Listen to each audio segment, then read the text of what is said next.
अध्यात्म विश्व विज्ञान यूट्यूब देखने वाले हमारे सभी प्रेमी पाठकों का इस अंक में हार्दिक स्वागत है।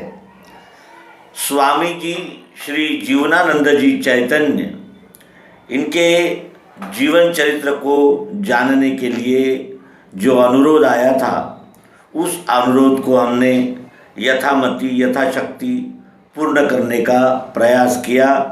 स्वामी जी के कुछ लेख हमने प्रस्तुत किए। मित्रों, स्वामी जी के विषय में दो संस्मरण इस अवसर पर। पहला संस्मरण है कि जब पहली बार हम केंद्रीय अध्यात्म विज्ञान शाला में गए और हमें प्रवेश दिया गया, तो पहले ही सत्र में प्रश्नोत्तरी का समय था और वो प्रश्नोत्तरी में क्रमशः प्रश्न पूछते हुए जब वो माइक हम तक आया तो हमने स्वामी जी से पूछा कि स्वामी जी, एक प्रश्न है हमारा और उससे संबंधित दो उप प्रश्न हैं। पहला प्रश्न है कि मृत्यु क्या है, और दूसरा प्रश्न है मृत्यु से डर क्यों लगता है, और तीसरा प्रश्न है कि मृत्यु का डर कैसे निकलेगा। इस प्रकार के 3 प्रश्न हमने उस सत्र में पूछे और स्वामी जी ने किए हुए समाधान से हम तृप्त हुए, क्योंकि यह प्रश्न उसका था जो उस पाठशाला में प्रवेश लेने का उसका पहला दिन था। और यह प्रश्न उसने जब वहाँ उसको उत्तर मिला विद्यार्थी को, यानी हमें, तो हमें अतीव समाधान मिला। स्वामी जी ने क्या उत्तर दिया ये आपसे भी साझा करेंगे इस अवसर पर। स्वामी जी ने कहा कि वहाँ एक प्लास्टिक का ग्लास रखा हुआ था। स्वामी जी ने कहा कि ये जो ग्लास बना है, अपन यहाँ पेन पे समझेंगे इस बात को, कि ये जो पेन है ये अनेक चीज़ों से बना हुआ है। इसका ये पार्ट अलग है, ये पार्ट अलग है, ये पार्ट अलग है, इसमें ये पार्ट अलग है, अलग अलग पार्ट मिल करके ये पेन बना है। और जब ये पुराना हो जाएगा, यानी इसका ये टूट फूट जाएगा, तो फिर ये पेन नहीं रहेगा, लेकिन प्लास्टिक रहेगा ही रहेगा। प्लास्टिक रहेगा, पेन भले ही न रहे। और प्लास्टिक अगर है तो फिर कई आकार धारण कर सकता है। आकारों की कोई कमी नहीं है। आकार धारण करना जन्म है, और इसका विघटित हो जाना यानी बिखर जाना ये रूपांतरण है, मृत्यु। और मृत्यु से डर क्यों लगता है? क्योंकि हम ऐसा मान कर चलते हैं कि ये जो आकार है और ये जो इसका स्वरूप है ये ऐसे ही रहेगा, लेकिन ऐसा तो कुछ रहता ही नहीं। सतत रूपांतरण जारी रहता है इस विश्व में। और कैसे निकलेगा डर?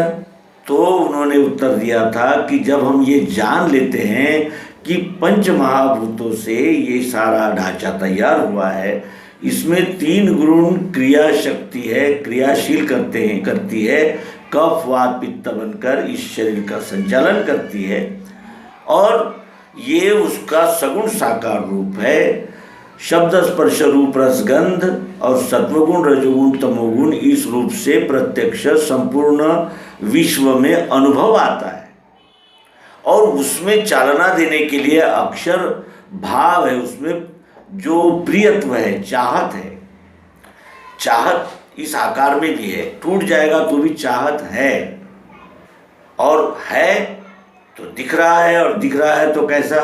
प्रिय रूप से दिख रहा है। कोई भी वस्तु किसी भी अवस्था में अप्रिय हो ही नहीं सकती।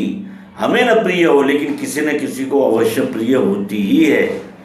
ऐसा ये अक्षर भाव, इन दोनों भावों का लय नाम पुरुषोत्तम विश्वरूप परमात्मा में हो जाता है। जब व्यक्ति अपने स्वस्वरूप को यानी इस प्रकार पिंड ब्रह्मांड की एकात्मता करके जान लेता है, तब उसका बिखरने का, विनसने का, रूपांतरित होने का डर निकल जाता है। क्योंकि वो जानता है कि मैं प्लास्टिक हूँ, पेन के आकार में हूँ, लेकिन मैं प्लास्टिक हूँ। जो इसको प्लास्टिक जानेगा, वो दुखी सुखी नहीं होगा, और जो इसको पेन जानेगा उसको एक दिन दुखी होना ही है। इस प्रकार उन्होंने हमारा समाधान किया था। यह संस्मरण हम स्वामी जी श्री जीवनानंद जी चैतन्य इनके साथ हमारे हुए प्रत्यक्ष व्यवहार पर बता रहे हैं। ये आप बीती है। और इसके अंतर उनका और एक प्रसंग यहाँ संस्मरण विदित करें तो एक स्थान पर उन्होंने वेदों के 4 महावाक्यों का उल्लेख किया था, और लेकिन स्पष्टीकरण नहीं किया था। तो वो मन में खटखट लगी हुई थी कि आखिर क्या है। तो हम स्वामी जी के पास गए, उनका विश्राम का समय था। उनसे हमने पूछा कि स्वामी जी ये क्या होता है, यानी अहम ब्रह्मास्मि, अयम आत्मा ब्रह्म, तत्वमसि और सर्वम खल्विदम ब्रह्म, जिसे हम वसुदैव कुटुंबकम भी कहते हैं, तो वासुदेवा सर्वमिति भी कहते हैं।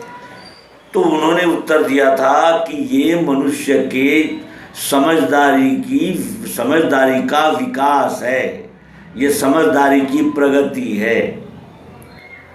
अहम ब्रह्मास्मि से शुरू होकर वो बोध सर्वम खल्विदम ब्रह्म यहाँ तक जाता है। तो ये 4 महावाक्य मनुष्य के समझदारी की सीढ़ियाँ है, विकास की सीढ़ियाँ। तो इस तरह हमने स्वामी जी से संबंधित कुछ संस्मरण आपसे साझा किए, और आपसे भी अनुरोध है कि स्वामी जी के साथ के अगर कुछ संस्मरण, उल्लेखनीय संस्मरण हो तो वो अवश्य ही हमारे साथ साझा करें।